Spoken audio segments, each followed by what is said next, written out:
Hey guys, good evening. యాక్చువల్గా ఈ video చేయడానికి కారణం ఇది ఐ నో ఇది నాకు సంబంధించిన వీడియో కాదు, నా ఛానల్కి సంబంధించిన వీడియో కాదు. ఇది ఏ సీఫేరర్ మర్చెంట్ నేవీ జాయిన్ అవ్వడానికి కాదు, జాబ్స్ కోసం కాదు, ఎనీ కోర్సెస్ కోసం కూడా కాదు. ఇది అందరికీ తెలియాల్సిన విషయం. ఇది నేను ఇది చాలా రోజుల క్రితం విన్నాను. బట్ ఇది చెప్పాలనుకున్నప్పుడు నాకు ఎందుకో అనిపించింది ఇది నాకు రిలేటెడ్ కంటెంట్ కాదు, సో నేను పెట్టకూడదు అనుకున్నాను. బట్ ఇది వీక్లీ పెరిగింది అనమాట. సో ఇది నాకు చాలా బాధ అనిపించిన వీడియో. అండ్ ఇది జరుగుతున్న స్కామ్, కలకత్తాలో ఏదైతే స్కామ్ జరుగుతుందో దానికోసం ఈ వీడియో. గైస్, ఇది నా సొంత ఫ్రెండ్కి జరిగింది. వాడు తమిళనాడు నుంచి వచ్చాడు ఇక్కడ కోర్స్ చేసుకోవడానికి. ఇక్కడ కోర్స్ చేసుకోవడానికి వచ్చిన తర్వాత స్కామ్ ఏంటో చెప్తాను, క్లియర్గా వినండి. ఇది ఎక్కడ ఇగ్నోర్ చేయొద్దు, ఇది మీ అందరికీ తెలియాలి.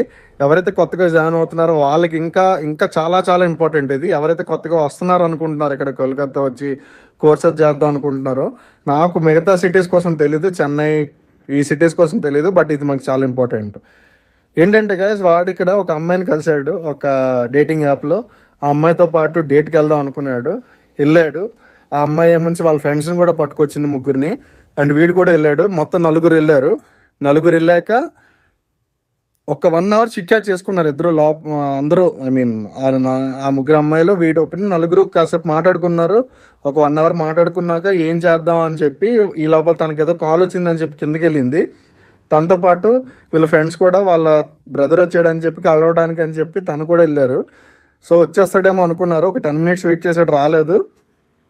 10 మినిట్స్ వెయిట్ చేశాక బ్యారియర్ పంపించాడు. అక్కడ ఎవరు ఇక్కడ కూర్చున్న అమ్మాయిలు బయటికి వెళ్ళారు, ఇంకా ఉన్నారా లేదా అని. సో వాళ్ళు లేరని చెప్పాడు బ్యారియర్. ఇంకా మనోడికి టెన్షన్ స్టార్ట్ అయింది. సో ఒకసారి కిందకి వెళ్ళి చూద్దాం అన్నప్పటికీ కిందకి వెళ్ళి చూసి వద్దాం అని చెప్పి అనుకున్నాడు. కానీ కిందకి వెళ్దాం అన్నప్పటికీ వాళ్ళ స్టాఫ్ అయితే ఎవరైతే ఉన్నారో, ఆ కెఫే హుకాబార్ స్టాఫ్ ఎవరైతే ఉన్నారో వాళ్ళు ఆపారు. వాళ్ళు ఆపి సార్ బిల్ పే చేయకుండా వెళ్ళకూడదు అన్నారు. సో బిల్ పే చేద్దాం అని చెప్పి, సరే ఎంతో చెప్పండి పే చేద్దాం, మా వాడు రెడీ అయ్యాడు. ఎందుకు ఇంకా అయితే అయిపోయింది, ఏదో సమ్ రాంగ్ అయితే జరిగింది, ఓకే ఫైన్ అని చెప్పి ఇంకెప్పుడు చేయకూడదు అనుకున్నాడు. అయితే వాళ్ళు లోపలికి రమ్మన్నారు. లోపలికి వెళ్ళిన తర్వాత బిల్ చూస్తే 30,000 గాయస్, 30,000 అక్షరాల 30,000 బ్రో. అసలు నాకు అర్థం కాదు, 30,000 అంటే ఏంటి అసలు. అంటే ఎవరికైనా 30,000 అంటే ఒక ఇంట్లో ఖర్చు, లేదంటే ఒక ఇంటికి మెయింటెనెన్స్, అది లేదంటే నువ్వు కోల్కతాలో ఉన్నప్పుడు అది నీ ఎక్స్పెన్సెస్. అదే 4 months ఎక్స్పెన్సెస్ బ్రో. అవి 30,000 అసలు ఎవరు తిన్నవి కాదు. అలాంటిది అంత స్కామ్ అయినప్పుడు ఎవరైనా ఇంకా ఏం చేయగలరు ఆ సిచ్యువేషన్లో? ఊరు. అందుకే చెప్తున్నాను గైస్, ఇక్కడికి వచ్చిన వాళ్ళు చాలా జాగ్రత్తగా ఉండండి. ఊరిలోని మనం ఎలాంటి స్టంట్లు చేయకూడదు. మన పని ఏంటి? వచ్చాము, కోర్స్ చేసుకున్నామా, వెళ్ళిపోయామా, ఎగ్జామ్స్ చదువుకున్నాం, ఎగ్జామ్స్ రాసామా, వెళ్ళిపోయామా, ఇంతే. ఇలాగే ఉండాలి తప్ప అదర్ యాక్టివిటీస్లో పడ్డామా చుక్కలు కనబడిపోతాయి గైస్. 30,000 అంటే అసలు నాట్ ఎ స్మాల్ థింగ్. అది నాకు వాడు కాల్ చేసి నైట్ చెప్పినప్పుడు నేను ఇంకా నా సిచ్యువేషన్ నాకే అర్థం అవ్వలేదు. చాలా ఒక ట్రాన్స్లోకి వెళ్ళిపోయాను నేను. 30,000 ఎందుకంటే నేను మేబీ బయట ఎక్కడో విన్నాను, బట్ నా ఫ్రెండ్కి ఇలా జరిగిందని చెప్పి నేను ఎప్పుడు అనుకోలేదు. జరుగుతున్నప్పుడు నేను పెట్టకూడదు అనుకుంటున్నాను, కానీ మీ అందరికి తెలియాలి. ఇది తెలియకపోతే ఇది చిన్న విషయం కాదు గాయస్ ఇది. ఎందుకంటే ఈరోజు వాడు ఏదో అరేంజ్ చేసుకొని ఇచ్చాడు, ఓకే ఫైన్. అరేంజ్ చేయని పరిస్థితి ఏంటి? అరేంజ్ చేయని వాడు, లేదంటే ఇంట్లో చెప్పం కదా, ఇంట్లో చెప్పేసి రావం కదా ఇలాంటివి. సో ఇంట్లో ఎలా చెప్తారు? ఓకే ఎవరికైనా అడగాలన్నా ఏమని అడుగుతారు?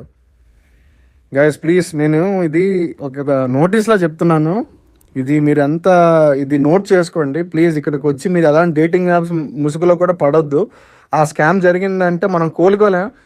ఈరోజు 30,000 అవ్వచ్చు, రేపు 50,000 అవ్వచ్చు. ఖచ్చితంగా కట్టేసి వెళ్ళాలి. ఎక్కడో గోవాలో ఇలా అయ్యి అని వినేవాడిని, కానీ నేను ఎప్పుడు ఇక్కడ అవుతున్నాయని కూడా నాకు తెలియదు. వాడు అలా చెప్పిన తర్వాత వీడే కాదు, నేను చదువుతున్న ఇన్స్టిట్యూట్లో, నేను చదువుతున్న కోర్సెస్లో కూడా నాకు నా ఫ్రెండ్స్ లేదంటే నా దగ్గర వాళ్ళు కూడా చెప్పారు ఇలా అవుతున్నాయని.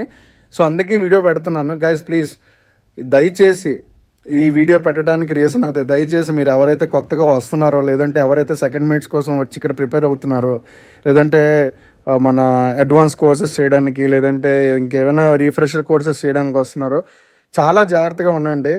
1 వీక్ కోర్స్, 10 days కోర్స్, హ్యాపీగా ఒక అకామిడేషన్లో ఉండి ఇక్కడ ఫుడ్ ఎంజాయ్ చేసి ప్లేసెస్ తిరిగి మళ్ళీ ఇంటికి వెళ్ళిపోండి. కానీ ఇలాంటి విషయాల్లో మాత్రం ఎవరు జోక్యం చేసుకోవద్దు. బికాజ్ నేను కొన్ని చెప్పలేకపోతున్నాను, అలాంటి సిచ్యువేషన్స్ ఎవరికి రాకూడదని ఇలాంటి స్కామ్లు ఈ మధ్య ఎక్కువ అయిపోయి ముంబైలో కూడా ఎన్నో స్కామ్స్ జరుగుతున్నాయి ఫైనాన్షియల్గా ఇలాంటివన్నీ. ఇప్పుడు మా ఫ్రెండ్ ఆ రోజు 6:30కి వెళ్ళి లోపలికి వాళ్ళతో బార్గెన్ చేసి వాళ్ళ ఫ్రెండ్స్ని వాళ్ళ రిలేటివ్స్ని వీళ్ళందరికీ ఫోన్ చేసి మనీ గ్యాదర్ చేసి ఇచ్చాడంట.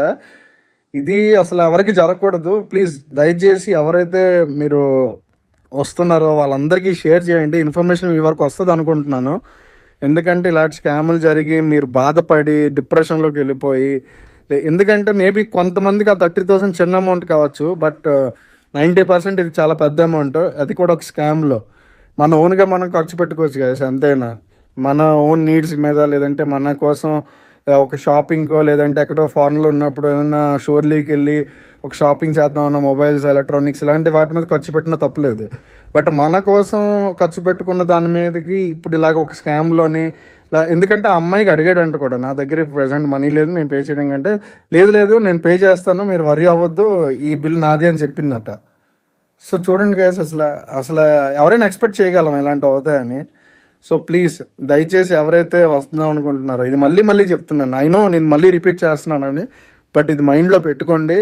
ఇక్కడికి వచ్చి మీ కోర్సెస్ మీరు చేసుకొని హ్యాపీగా ఇంటికి వెళ్ళిపోండి. వైజాగ్ నుంచి రావచ్చు, లేదంటే కేరళ నుంచి రావచ్చు, లేదంటే తమిళనాడు నుంచి రావచ్చు. ఎందుకంటే అక్కడ కోర్సెస్ చాలా ఎక్స్పెన్సివ్, ఇక్కడ కొంచెం రేట్ తక్కువ కోర్సెస్కి, అందుకే ఇక్కడికి వస్తారు చాలా వరకు. తెలుగు వాళ్ళు అవనివ్వండి, ఎవరైనా ప్లీజ్ ఇలాంటి స్కామ్లో పడొద్దు. ప్లేసెస్ విజిట్ చేయండి, ఎంజాయ్ చేయండి. ఎక్కడికి వెళ్తున్నప్పుడు కూడా ఒక్కళ్ళు వెళ్ళకుండా ఒక 2-3 మెంబర్స్ ఫ్రెండ్స్ ఉన్నప్పుడు, గ్యాంగ్లో ఉన్నప్పుడు వెళ్ళండి, అందరూ ఎంజాయ్ చేసి రండి. అంతేగాని ఒకళ్ళు కూడా వెళ్ళొద్దు. ఇక్కడ కొన్ని ఏరియాస్ చాలా డేంజర్ ఏరియాస్ ఉంటాయి కోల్కతాలో, మనకు తెలియని ప్లేసెస్. గైస్ ప్లీజ్, మనకు తెలియని ప్లేసెస్లో మనం ఎంత జాగ్రత్తగా ఉంటే అంత మంచిది. మనకు అన్నీ తెలుసు అనుకోవడం అదొక శాడిజం అనుకుంటాను నేనైతే. మనకేం తెలియదు, ఇక్కడ ఏం జరుగుతుందో తెలియదు. సో ప్లీజ్ ఈ ఇన్ఫర్మేషన్ ఇంకా మీ ఫ్రెండ్స్కి షేర్ చేయండి. ఎవరైతే వెళ్దాం అనుకుంటున్నారో వాళ్ళందరికీ చెప్పండి. ఈ వీడియో మీ వరకు వస్తుందని అనుకుంటున్నాను, ఎందుకంటే ఈ మధ్య వీడియోస్కి పెద్దగా వ్యూస్ రావట్లేదు. ఈ వీడియో అట్లీస్ట్ నాకు వ్యూస్తో ప్రాబ్లం లేదు, బట్ ఈ ఇన్ఫర్మేషన్ ఏదైతే నేను చెప్పానో ఆ ఇన్ఫర్మేషన్ మీ అందరికీ వెళ్ళాలి అని చెప్పి ఈ వీడియో చేస్తున్నాను. And thank you so much. I will see you soon.